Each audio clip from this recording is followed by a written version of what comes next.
Welcome. ಇವತ್ತು ನಾವು Indian accounting standard not 6 ಮೇಲೆ ಕೆಲವೊಂದು ಇಲುಸ್ಟ್ರೇಷನ್ಸ್ಗಳನ್ನು ನೋಡ್ತಾ ಹೋಗೋಣ. See first problem or first illustration. Ashim limited ಅನ್ನುವಂಥದ್ದು 2 ಕೋಟಿ ರೂಪಾಯಿನ ಲೀಗಲ್ ಎಕ್ಸ್ಪೆಂಡಿಚರ್ ಆಗಿ ಇನ್ಕರ್ ಮಾಡಿದೆ. ಯಾವಾಗ ಕೇಳಿದರೆ before getting or before obtaining the legal rights for exploration. See Indian accounting standard not 6 ಯಾವುದ್ರ ಮೇಲೆ ಡೀಲ್ ಮಾಡುತ್ತೆ ಕೇಳಿದರೆ exploration for and evaluation of mineral resource. ಅಂದರೆ ನಮ್ಗೆ ಅರ್ಥ ಆಗೋ ಥರ ಹೇಳಬೇಕು ಅಂದರೆ ಮೈನಿಂಗ್ ಕಂಪನಿಗಳಲ್ಲಿ ಈ ಒಂದು ಅಕೌಂಟಿಂಗ್ ಟ್ರೀಟ್ಮೆಂಟ್ಸನ್ನು ಅಥವಾ ಈ ಅಕೌಂಟಿಂಗ್ ಸ್ಟ್ಯಾಂಡರ್ಡನ್ನು ಯೂಸ್ ಮಾಡ್ತೀವಿ. ಸೊ ಇಲ್ಲೇನು ಕೇಳ್ತಾ ಇದ್ದಾರೆ, ಆ ಒಂದು ಅಕೌಂಟಿಂಗ್ ಸ್ಟ್ಯಾಂಡರ್ಡ್ ಪ್ರಕಾರ ಇಲ್ಲೇನು 2 ಕೋಟಿ ರೂಪಾಯಿನ ಅಶೀಮ್ ಲಿಮಿಟೆಡ್ ಖರ್ಚು ಮಾಡ್ಕೊಂಡಿದೆ, ಅದನ್ನು ನೀವು ಕ್ಯಾಪಿಟಲೈಸ್ ಮಾಡ್ಲಿಕ್ಕೆ ಆಗತ್ತಾ ಅಂತ ಕೇಳ್ತಾ ಇದ್ದಾರೆ. ಸಿ ಇಂಥ ಒಂದು ಇಶ್ಯೂಸ್ಗಳಲ್ಲಿ ಅಥವಾ ಇಂಥ ಒಂದು ಸಿಚುವೇಶನ್ಗಳಲ್ಲಿ ನಾವೊಂದು ಗಮನದಲ್ಲಿ ಇಟ್ಕೋಬೇಕು, ನಮ್ಮ ಹತ್ರ ಯಾವಾಗ ಲೀಗಲ್ ರೈಟ್ಸ್ ಇರುತ್ತೆ, ಲೀಗಲ್ ರೈಟ್ ಸಿಕ್ಕಾದ ಮೇಲೆ ಏನೇನು ಖರ್ಚು ಮಾಡ್ತೀವಿ ಆ ಖರ್ಚುಗಳನ್ನು ಮಾತ್ರ ನಾವೇನು ಮಾಡ್ಬೋದು, ಕ್ಯಾಪಿಟಲೈಸ್ ಮಾಡ್ಬೋದು. ಬಟ್ ಇಲ್ಲೇನಾಗಿದೆ, before obtaining the legal rights ಇಲ್ಲಿ ಕೊಟ್ಟುಬಿಟ್ಟಿದ್ದಾನೆ. So before obtaining the legal rights ಆದ್ರೆ ಏನಾಗುತ್ತೆ, you can't or it cannot be capitalise. Okay, it cannot be capitalise. ಇದನ್ನು ನಾರ್ಮಲಿ ಖರ್ಚು ಅಂತ ತೋರಿಸ್ಬೇಕಾಗತ್ತೆ P&L ಅಕೌಂಟಲ್ಲಿ. ಓಕೆನಾ. ನೆಕ್ಸ್ಟ್ ಸಿ ಎರಡನೇ ಲೆಕ್ಕ ನೋಡೋಣ. ಜಯೇಶ್ ಕಂಪನಿ ಅನ್ನುವಂಥದ್ದು ಅಥವಾ ಜಯೇಶ್ ಲಿಮಿಟೆಡ್ ಅನ್ನುವಂಥದ್ದು ಏನು ಮಾಡಿದೆ, ಒಂದು ಎಕ್ಸ್ಪ್ಲೋರೇಷನ್ ಮತ್ತು ಡ್ರಿಲ್ಲಿಂಗ್ ಆಫ್ ಕೋಲ್ ಮೈನ್ ಮಾಡ್ತಾ ಇದೆ, ಅಂದರೆ ಒಂದು ಆಕ್ಟಿವಿಟಿನ ಮಾಡ್ತಾ ಇದೆ. ಅದು it has also established the commercial viability of extracting coal. ಇಲ್ಲಿ ಕಮರ್ಷಿಯಲ್ ವ್ಯಾಬಿಲಿಟಿನ ಕೂಡ ಅದು ಟೆಸ್ಟ್ ಮಾಡಿದೆ, ಅದಕ್ಕೂ ಕೂಡ ಓಕೆ ವ್ಯಾಬಿಲಿಟಿಯಲ್ಲಿ ಟೆಸ್ಟಲ್ಲಿ ಅದು ಪಾಸ್ ಆಗಿದೆ. ಸಿ ಇಲ್ಲಿ ವ್ಯಾಬಿಲಿಟಿ ಅಂದ್ರೆ ಏನು, viability means ability to work successfully. ಅಂದ್ರೆ ಕೋಲನ್ನು ನಾನು ಲ್ಯಾಂಡಿಂದ ಎಕ್ಸ್ಟ್ರಾಕ್ಟ್ ಮಾಡಿ ಓಕೆ ಅದನ್ನು ಸೇಲ್ ಮಾಡಿದರೆ ಮಾರ್ಕೆಟಲ್ಲಿ ಜನ ಅದನ್ನು ತಗೋತಾರ, ಅದರಿಂದ ನನಗೆ ಬಿಸ್ನೆಸ್ಸಿಗೆ ಲಾಭ ಬರುತ್ತಾ, ಆ ಒಂದು ಬಿಸ್ನೆಸ್ ಅಥವಾ ಆ ಒಂದು ಆಕ್ಟಿವಿಟಿ ನನಗೆ ಪ್ರಾಫಿಟಬಲ್ ಬೆನಿಫಿಷಿಯರ ಅಂತ ಚೆಕ್ ಮಾಡೋದಕ್ಕೆ ನಾವು ಇಲ್ಲಿ ವಯಾಬಿಲಿಟಿ ಅಂತ ಹೇಳ್ತೀವಿ. ಸೊ ಇಲ್ಲವ್ರು ನಿಮ್ಗೆ ಕೇಳ್ತಾ ಇರೋದು, can subsequent expenditure be accounted for E&D means here what is that, exploration and evaluation asset under Indian accounting standard not 6. Yes, ಈ ರೀತಿ ಇರುವಂತಹ ಇಶ್ಯೂಸ್ಗಳನ್ನು ನಾವೇನು ಮಾಡ್ಬೋದು, capitalise as a E&D asset. Commercial ವ್ಯಾಬಿಲಿಟಿನೂ ಇದೆ, ಹಾಗೆ ನಮಗೆ ಏನು ಸಿಕ್ಕಿದೆ ಮಾರ್ಕೆಟಲ್ಲಿ ಫೀಸಿಬಿಲಿಟಿನೂ ಇದೆ, ಅಥವಾ ಇಲ್ಲಿ ನಾವು ಬೇರೆ ಬೇರೆ ಖರ್ಚುಗಳನ್ನು ಇನ್ಕರ್ ಮಾಡಿದ್ದೀವಿ ಅಂತ ಅಂದರೆ ಡ್ರಿಲ್ಲಿಂಗ್ ಬಗ್ಗೆ ಇರ್ಬೋದು, ಎಕ್ಸ್ಪ್ಲೋರೇಷನ್ ಬಗ್ಗೆ ಇರ್ಬೋದು, ಅವಕ್ಕೆಲ್ಲ ಏನು ಖರ್ಚು ಮಾಡಿದ್ದೀವಿ ಅದನ್ನೆಲ್ಲ ನಾವು ಏನಂತ ಮಾಡಬೇಕಾಗತ್ತೆ, capitalise as E&D asset. You can capitalise. Okay. Next Lalit limited has incurred rupees 1.5 crore to increase the grade of coal. ಇಲ್ಲಿ ಏನಾಗಿದೆ, ಲಲಿತ್ ಲಿಮಿಟೆಡ್ ಅನ್ನುವಂಥದ್ದು ಒಂದು ಲ್ಯಾಂಡಿಂದ ಕೋಲನ್ನು ಅಂದರೆ ಕಲ್ಲಿದ್ದಲನ್ನ ಎಕ್ಸ್ಟ್ರಾಕ್ಟ್ ಮಾಡ್ತಾ ಇದೆ. ಎಕ್ಸ್ಟ್ರಾಕ್ಟ್ ಮಾಡಿ ಅದಕ್ಕೆ 1.5 ಕೋಟಿ ರೂಪಾಯಿನ ಇನ್ವೆಸ್ಟ್ ಮಾಡಿ ಅಥವಾ ಖರ್ಚು ಮಾಡಿ ಏನು ಮಾಡುತ್ತೆ, ಅದರ ಒಂದು ಗ್ರೇಡನ್ನು ಇನ್ಕ್ರೀಸ್ ಮಾಡಲಿಕ್ಕೆ ಟ್ರೈ ಮಾಡ್ತಾ ಇದೆಯಂತೆ. ಓಕೆ, ಇಲ್ಲಿ ನೋಡಿ, coal which they have extracted from the mine. Already extract ಮಾಡಬೇಕಾರಲ್ಲ, ಎಕ್ಸ್ಟ್ರಾಕ್ಟ್ ಮಾಡಾದ್ಮೇಲೆ. ಸೊ ಇಂಥ ಒಂದು ಖರ್ಚನ್ನು ಅಥವಾ ಇಂಥ ಒಂದು ಎಕ್ಸ್ಪೆಂಡಿಚರನ್ನು ನೀವು E&D ಎಕ್ಸ್ಪೆಂಡಿಚರ್ ಅಂತ ಕನ್ಸಿಡರ್ ಮಾಡಲಿಕ್ಕೆ ಬರುತ್ತಾ ಅಂತ ಕೇಳಿದ್ದಾನೆ. ಇಲ್ಲ, you can't treated as E&D. You cannot be treated as E&D expenditure because ಇಲ್ಲಿ ಕಮರ್ಷಿಯಲ್ ವ್ಯಾಬಿಲಿಟಿ ಮತ್ತು ಫೀಸಿಬಿಲಿಟಿ ಚೆಕ್ ಆಗಿರುತ್ತೆ. ಫೀಸಿಬಿಲಿಟಿ ಅಂದ್ರೆ ಏನು, ದ ವರ್ಡ್ ಫೀಸಿಬಿಲಿಟಿ ನೆನ್ಪಿಟ್ಕೊಳ್ಳಿ. ಫೀಸಿಬಿಲಿಟಿ ಅಂದರೆ ಪ್ರಾಕ್ಟಿಕಬಿಲಿಟಿ. ಫಾರ್ ಎಕ್ಸಾಂಪಲ್, ನಾವೊಂದು ಡ್ರಿಲ್ಲಿಂಗನ್ನು ಅಥವಾ ಒಂದು ಟ್ರೆಂಚಿಂಗನ್ನು ಮಾಡಬೇಕಾದ್ರೆ ಅಥವಾ ಮೈನಿಂಗನ್ನು ಮಾಡಬೇಕಾದ್ರೆ ಅದು ಪ್ರಾಕ್ಟಿಕಲಿ ಸಾಧ್ಯನಾ ಅಂಥೇಳಿ ನಾವು ಏನು ಮಾಡಬೇಕಾಗತ್ತೆ, ಒಂದು ಇವ್ಯಾಲ್ಯೂಯೇಷನನ್ನು ಮಾಡಬೇಕಾಗತ್ತೆ. ಸುಮ್ಮನೆ ಮಾಡಲಿಕ್ಕೆ ಬರಲ್ಲ. ಸುಮ್ಮನೆ ಹೋಗೋದು ಒಂದು, ಫಾರ್ ಎಕ್ಸಾಂಪಲ್ ಬೆಂಗಳೂರಲ್ಲಿ ನಮಗೆ ಗೋಲ್ಡ್ ಸಿಕ್ತು, ಬೆಂಗಳೂರು ಏರಿಯಾದಲ್ಲಿ ಗೋಲ್ಡ್ ಸಿಕ್ತು, ಇಡೀ ಬೆಂಗಳೂರನ್ನು ಈಗ ನಾವು ಏನು ಹಾಳು ಮಾಡ್ಲಿಕ್ಕಾಗುತ್ತಾ? ಇಟ್ ಮೀನ್ಸ್ ಪ್ರಾಕ್ಟಿಕಲಿ ಅದು ಪಾಸಿಬಲ್. ಬೆಂಗಳೂರಲ್ಲಿ ಗೋಲ್ಡ್ ಇದೆ, ಬೆಂಗಳೂರು ಲ್ಯಾಂಡಲ್ಲಿ ಗೋಲ್ಡ್ ಸಿಗುತ್ತೆ ಅಂದರೆ ಬೆಂಗಳೂರನ್ನು ಹಾಳು ಮಾಡ್ಲಿಕ್ಕಾಗತ್ತಾ? ಇಡೀ ಬೆಂಗಳೂರನ್ನು ಮೈನಿಂಗ್ ಏರಿಯಾ ಮಾಡಿ ಕನ್ವರ್ಟ್ ಮಾಡ್ಲಿಕ್ಕಾಗತ್ತಾ? No, you can't. Because Bengaluru is a capital of Karnataka. So ಇಲ್ಲಿ it is practically impossible. So ಇಲ್ಲಿ ಫೀಸಿಬಿಲಿಟಿ ಮತ್ತು ವ್ಯಾಬಿಲಿಟಿ ಟೆಸ್ಟ್ ಆದಮೇಲೆ ನೀವೇನ್ ಮಾಡ್ತಿದ್ದೀರಾ, ಎಕ್ಸ್ಟ್ರಾಕ್ಷನ್ ಅನ್ನ ಮಾಡ್ತಾ ಇದ್ದೀರಾ. ಎಕ್ಸ್ಟ್ರಾಕ್ಷನ್ ಮಾಡಾದ್ಮೇಲೆ ಅಥವಾ ಎಕ್ಸ್ಪ್ಲೋರೇಷನ್ ಮಾಡ್ತಾ ಇದ್ದೀರಾ, ಮೈನಿಂಗ್ ಮಾಡ್ತಾ ಇದ್ದೀರಾ. ಮೈನಿಂಗ್ ಮಾಡಾದ್ಮೇಲೆ ಅದ್ರ ಕ್ವಾಲಿಟಿ ಇನ್ಕ್ರೀಸ್ ಮಾಡ್ತಿರಂತೆ, ಅದಕ್ಕೆ 1.25 ಕೋಟಿ ರೂಪಾಯಿ ಖರ್ಚು ಮಾಡ್ತಾ ಇದ್ದೀರಾ. It is not as a E&D expenditure. You can treat as a E&D expenditure. So next, see in this problem, ಈ ಒಂದು ಪ್ರಾಬ್ಲಮ್ ಅನ್ನ ನೋಡಿ, ನಿಮಗೆ sexes limited, okay, sexes limited ಅನ್ನುವಂಥದ್ದು ಒಂದು ಮೈನಿಂಗ್ ಪ್ರೋಸೆಸ್ ಅಲ್ಲಿ ಇನ್ವಾಲ್ವ್ ಆಗಿದೆ. ಅದಕ್ಕೆ ಏನೇನು ಎಕ್ಸ್ಪೆಂಡಿಚರ್ ಅನ್ನ ಅದು ಇನ್ಕರ್ ಮಾಡ್ತಿದೆ ಅದ್ರ ಬಗ್ಗೆ ಅದು ನಿಮಗೆ ಪೂರ್ತಿ ಇನ್ಫಾರ್ಮೇಶನ್ ಅನ್ನ ಒಂದು ಪ್ಯಾರಾದಲ್ಲಿ ಕೊಟ್ಟಿದ್ದಾನೆ. ಇಲ್ಲಿ ಯಾವ ಎಕ್ಸ್ಪೆನ್ಸಸ್ ಅನ್ನ ಮಾಡಿದ್ದಾನೆ, ನೀವಲ್ಲಿ ಯಾವ ರೀತಿ ಟ್ರೀಟ್ ಮಾಡಬೇಕು, ಹಾಗೆ ಯಾವ್ದು ಮಾಡಬಾರ್ದು ಅಂತ ಕೇಳಿದ್ದಾನೆ. ಹಾಗಾದ್ರೆ ಒಂದೊಂದೇ ನೋಡ್ತಾ ಬರೋಣ ಪ್ರಾಬ್ಲಮ್ಸ್ ಅಲ್ಲಿ ಏನೇನು, ಅಥವಾ ಈ ಪ್ರಾಬ್ಲಮ್ ಅಲ್ಲಿ ಏನೇನು ಎಕ್ಸ್ಪೆಂಡಿಚರ್ ಅನ್ನ ಕೊಟ್ಟಿದ್ದಾನೆ ಅಂತ. First of all, success limited applied to the board regulating coal mine for acquiring rights to explore land which it owns and paid a fee of rupees 4 crore. Okay, and after the legal rights were acquired, the company then hired an expert to conduct topological study, determine the site drilling of the mine for rupees 5.5 crore. ಇಲ್ಲಿ ನೋಡಿ, acquiring rights, ನೀವು first ಲೆಕ್ಕದಲ್ಲಿ ನೋಡಿದ್ರಿ, ಅಲ್ಲಿ ಯಾವುದೋ expenditure ಮಾಡಿದ್ದಾನೆ, ಅಲ್ಲಿ land ಅನ್ನು ಅಕ್ವೈರ್ ಮಾಡ್ಲಿಕ್ಕೆ ಮಾಡಿರುವಂತದ್ದು, ಲ್ಯಾಂಡ್ ಅನ್ನು ಅಕ್ವೈರ್ ಮಾಡ್ಲಿಕ್ಕೆ ಮಾಡಿರುವಂತಹ ರೈಟ್ಸ್ ಏನು ಎಕ್ಸ್ಪೆಂಡಿಚರ್. ಬಟ್ ಇಲ್ಲಿ ಲೈಸೆನ್ಸ್ ಅನ್ನ, ಅರ್ಥ ಆಗತ್ತಾ, ಲೈಸೆನ್ಸ್ ಅನ್ನ ತಗೊಳ್ಳಿಕ್ಕೆ ಅಥವಾ ರೈಟ್ಸ್ ಅನ್ನ ತಗೊಳ್ಳಿಕ್ಕೆ ಇಲ್ಲಿ 4 ಕೋಟಿ ರೂಪಾಯಿ ಖರ್ಚು ಮಾಡಿದ್ದಾನೆ. ಸೊ ಇಲ್ಲಿ ನಾವು ಅದನ್ನ ಟ್ರೀಟ್ ಮಾಡ್ತಾ ಇದೀವಿ 4 ಕೋಟಿನ ಯಾವುದಕ್ಕೆ, ಕಾಸ್ಟ್ ಆಗಿ.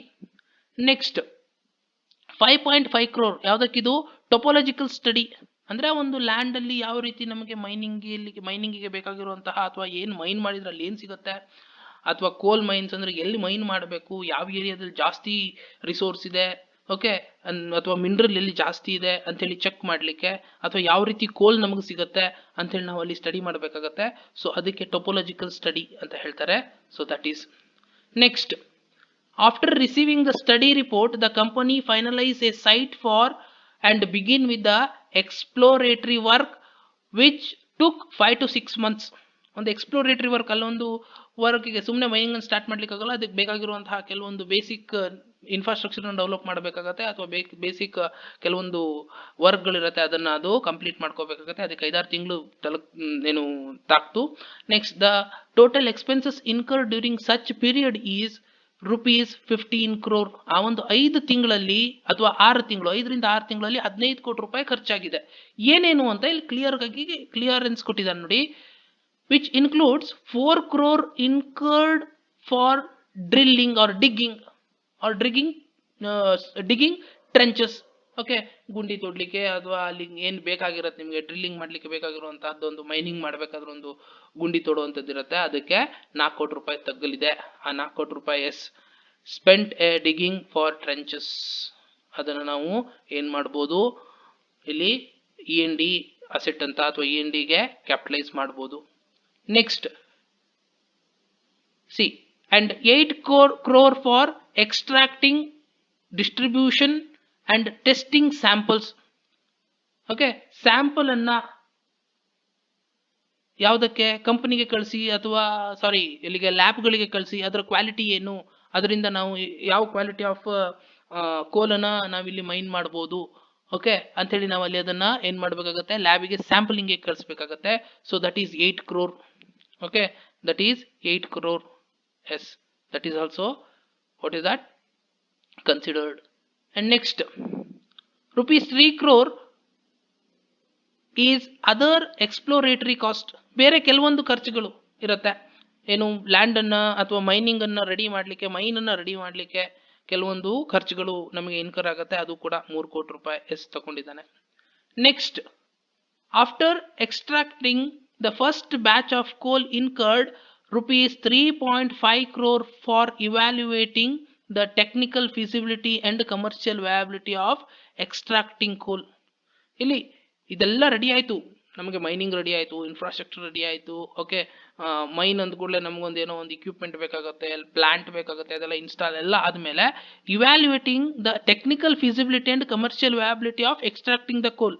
ಈಗ ಇವೆಲ್ಲ ಆದ್ಮೇಲೆ ಒಂದು ಫೀಸಿಬಿಲಿಟಿ ಚೆಕ್ ಮಾಡ್ತಾರೆ. ಇದನ್ನ ನಾವಿಲ್ಲಿ ಎಕ್ಸ್ಟ್ರಾಕ್ಟ್ ಮಾಡಿ ಮಾರ್ಕೆಟಲ್ಲಿ ಕೊಟ್ರೆ ಒಂದು ಕೋಲ್ ಹೋಗುತ್ತಾ, ಈ ಕ್ವಾಲಿಟಿ ಕೋಲ್ ಸೇಲ್ ಆಗುತ್ತಾ, ಅಥವಾ ಈ ಕ್ವಾಲಿಟಿಯ ಏನು ರಿಸೋರ್ಸ್ ಮಾರ್ಕೆಟಲ್ಲಿ ಅಕ್ಸೆಪ್ಟೆನ್ಸ್ ಇದೆಯಾ, ಜನ ಇದನ್ನ ಅಕ್ಸೆಪ್ಟ್ ಮಾಡ್ತಾರಾ ಅಂತ ಚೆಕ್ ಮಾಡ್ಲಿಕ್ಕೆ 3.5 ಕೋಟಿ ರೂಪಾಯಿ ಖರ್ಚು ಮಾಡಿದ್ದಾರೆ. That is also consider as what the cost are the expenditure incur towards E&D asset. So total E&D asset to be recognized, that is 28 crore. Okay, that is 28 crore. Next, fifth illustration. ಐದನೇ illustration ಅನ್ನು ನೋಡೋಣ. And it is the last one. PQ Gas Limited. ಇಲ್ಲಿ PQ ಅನ್ನುವಂತ ಒಂದು company ಇದೆ. ಅದು 2 site ಅನ್ನ purchase ಮಾಡ್ತಾ ಇದೆ. ಯಾವುದಕ್ಕೆ ಕೇಳಿದ್ರೆ ಎಕ್ಸ್ಟ್ರಾಕ್ಷನ್ ಅನ್ನ ಅಥವಾ ಎಕ್ಸ್ಪ್ಲೋರೇಷನ್ ಅನ್ನ ಮಾಡ್ಲಿಕ್ಕೆ ಕ್ರೂಡ್ ಆಯಿಲ್ ಅನ್ನ. ಅರ್ಥ ಆಗುತ್ತಾ? ಕ್ರೂಡ್ ಆಯಿಲ್ ಅಂದ್ರೆ ಪೆಟ್ರೋಲಿಯಂ ಆಯಿಲ್ ಅಂತ ಏನ್ ಹೇಳ್ತೀವಿ, ಅಥವಾ ಪೆಟ್ರೋಲಿಯಂ ಅಂತ ಏನ್ ಹೇಳ್ತೀವಿ ಅದು. ಸೊ ಅದಕ್ಕೋಸ್ಕರ ಏನೇನೋ ಇನ್ಫಾರ್ಮೇಶನ್ ಅನ್ನ ಕೊಟ್ಟಿದ್ದಾನೆ, ಅಥವಾ ಖರ್ಚುಗಳು ಏನೇನಾಗಿದೆ ಅಂತ ಹೇಳಿದಾನೆ. ಅದರಲ್ಲಿ ಯಾವ ಖರ್ಚುಗಳನ್ನ ನೀವು ಕ್ಯಾಪಿಟಲೈಸ್ ಮಾಡ್ತೀರಾ ಅಥವಾ ಮಾಡಲ್ಲ ಹೇಳಿ ನನಗೆ, ಇಂಡಿಯನ್ ಅಕೌಂಟಿಂಗ್ ಸ್ಟ್ಯಾಂಡರ್ಡ್ 106 ಅನ್ನ ಅಪ್ಲೈ ಮಾಡಿ ಅಂತ ಹೇಳ್ತಾ ಇದ್ದಾನೆ. See, the company has recently acquired the rights to explore the 2 sites and has paid 1 crore rupees. See, ಯಾವುದೇ ಒಂದು ಲ್ಯಾಂಡ್ ಅನ್ನ ಎಕ್ಸ್ಪ್ಲೋರೇಷನ್ ಮಾಡಬೇಕು ಅಥವಾ ಅದರಿಂದ ಏನೋ ಒಂದನ್ನ ನಾವು ಎಕ್ಸ್ಟ್ರಾಕ್ಟ್ ಮಾಡಬೇಕು ಅಂದ್ರೆ ಸುಮ್ಮನೆ ನಾವು ಹೋಗಿ ಗುದ್ಲಿ ಪಿಕಾಶಿ ತಗೊಂಡು ಅಥವಾ ಇಟಾಚಿ ತಗೊಂಡು ಗುಂಡಿ ತೋಡ್ಲಿಕ್ಕೆ ಆಗಲ್ಲ. ಗೌರ್ಮೆಂಟ್ ಇಂದ ಪರ್ಮಿಷನ್ ಅನ್ನ ತಗೋಬೇಕು. ಇಲ್ಲಿ ನಾವು ಎಕ್ಸ್ಟ್ರಾಕ್ಷನ್ ಅನ್ನ ಅಥವಾ ಎಕ್ಸ್ಪ್ಲೋರೇಷನ್ ಅನ್ನ ಮಾಡ್ತಾ ಇದೀವಿ, ಮೈನಿಂಗ್ ಅನ್ನ ಮಾಡ್ತಾ ಇದೀವಿ ಅಂತ. ಯಾಕಂದ್ರೆ 3 ಅಡಿನೋ ಅಥವಾ ಎಷ್ಟೋ ಒಂದು ಅಡಿ ಇದೆ, ಅದರ ನಂತರ ನೀವೇನೇ ಸಿಕ್ಕರು ಅದು ಗೌರ್ಮೆಂಟಿಗೆ ಸಿಗುವಂಥದ್ದು. ಸೊ ನೀವು ಅದಕ್ಕೆ ಗೌರ್ಮೆಂಟಿಗೆ ಏನ್ ಮಾಡಬೇಕು, ಫೀಸ್ ಅನ್ನ ಅಥವಾ ರೈಟ್ಸ್ ಅನ್ನ ತಗೋಬೇಕಾಗತ್ತೆ. And next, legal expenses to acquire the land were rupees 20 crore and construction fee paid to topographical expert was 10 crore. Okay, ಟೊಪೋಗ್ರಾಫಿಕಲ್ ಅಂದ್ರೆ ಈಗಷ್ಟೇ ಹೇಳ್ತೇನೆ ನಿಮಗೆ, ಜಿಯೋಲಾಜಿಕಲ್ ಸ್ಟಡಿ ಮಾಡ್ತಾರೆ. ಆ ಒಂದು ಲ್ಯಾಂಡ್ ಅಲ್ಲಿ ಏನೇನು ರಿಸೋರ್ಸ್ ಇದೆ, ಅಥವಾ ಲ್ಯಾಂಡ್ ಅಲ್ಲಿ ಯಾವ ಕ್ವಾಲಿಟಿ ಆಫ್ ರಿಸೋರ್ಸ್ ಇದೆ, ಎಷ್ಟು ಕ್ವಾಲಿಟಿ ಸಿಗುತ್ತೆ, ಎಷ್ಟು ಕ್ವಾಂಟಿಟಿ ಸಿಗುತ್ತೆ ಅನ್ನೋದನ್ನೆಲ್ಲ ಅಲ್ಲಿ ಅವರು ಸ್ಟಡಿ ಮಾಡ್ತಾರೆ. ಅದಕ್ಕೆ 10 ಕೋಟಿ ರೂಪಾಯಿ ಖರ್ಚು ಮಾಡಿದ್ದಾರೆ. ಅಂಡ್ ಡ್ರಿಗ್ಗಿಂಗ್ ಅಂಡ್ ಟ್ರಂಚಿಂಗಿಗೆ 2 ಕೋಟಿ ರೂಪಾಯಿ. ಓಕೆ, ಡ್ರಿಗ್ಗಿಂಗ್ ಅಂಡ್ ಟ್ರಂಚಿಂಗಿಗೆ. ಸ್ಯಾಂಪಲ್ ಟೆಸ್ಟಿಂಗಿಗೆ 30 ಕೋಟಿ ರೂಪಾಯಿ ಖರ್ಚು ಮಾಡಿದ್ದಾರೆ. And drilling expense is 70 crore. Okay, and present value of cost diminishing the test drilling rig is 30 crore. And minerals and fuels used rupees 3 crore. Materials and fuels, ಕೆಲವೊಂದು ವಸ್ತುಗಳನ್ನ ಅಥವಾ ಕೆಲವೊಂದು ವೆಹಿಕಲ್ ಅನ್ನು ಯೂಸ್ ಮಾಡಿರುವಂತದ್ದು ಇರ್ಬೋದು, ಅದಕ್ಕೆಲ್ಲ ಫ್ಯೂಲ್ಸ್ ಬೇಕಾಗುತ್ತೆ. ಅಥವಾ ಕೆಲವೊಂದು ಮೆಟೀರಿಯಲ್ ಅನ್ನ ಇಕ್ವಿಪ್ಮೆಂಟ್ ಅನ್ನು ಯೂಸ್ ಮಾಡ್ತಾರೆ, ಅದಕ್ಕೆ 3 ಕೋಟಿ ರೂಪಾಯಿ ಬೇಕಂತೆ.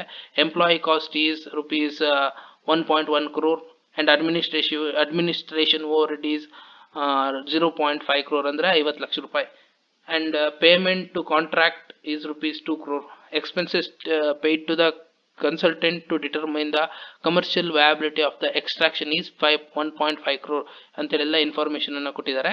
ಹಾಗೇನೆ company has purchase 2 vehicle A and B for each of the 2 sites to transport person engaged in exploratory drilling and mining amounting of 4 crore. ಇಲ್ಲಿ 2 ವೆಹಿಕಲ್ ಅನ್ನ ಪರ್ಚೇಸ್ ಮಾಡಿದ್ದಾರೆ. 2 ವೆಹಿಕಲ್ ಅನ್ನ ಪರ್ಚೇಸ್ ಮಾಡಿ ಅದಕ್ಕೆ ಏನು ಖರ್ಚು ಮಾಡಿದ್ದಾರೆ, 4 ಕೋಟಿ ರೂಪಾಯಿ ಖರ್ಚು ಮಾಡಿದ್ದಾರೆ. ಯಾಕೆ ಕೇಳಿದ್ರೆ ಆ ಒಂದು ಎಕ್ಸ್ಪ್ಲೋರೇಷನ್ ಆಕ್ಟಿವಿಟಿಲಿ ಯಾರು ಇರ್ತಾರೆ ಅವರಿಗೆ ಅಲ್ಲಿಂದ ಇಲ್ಲಿಗೆ, ಇಟ್ ಮೀನ್ಸ್ ಒಂದು ಪ್ಲೇಸ್ ಇಂದ ಒಂದು ಪ್ಲೇಸಿಗೆ ಕರ್ಕೊಂಡು ಬರ್ಲಿಕ್ಕೆ ಹೋಗ್ಲಿಕ್ಕೆ. ಸೊ ಇದ್ರ ಮೇಲೆ ಕೆಲವೊಂದು ಬೇರೆ ಇನ್ಫಾರ್ಮೇಶನ್ ಕೊಟ್ಟಿದ್ದಾನೆ. ಆ ಜಾಗದ ರೇಟ್ ಅನ್ನ ಕೊಟ್ಟಿದ್ದಾನೆ, ದಟ್ ಈಸ್ 60 crore ಅಂತೆ.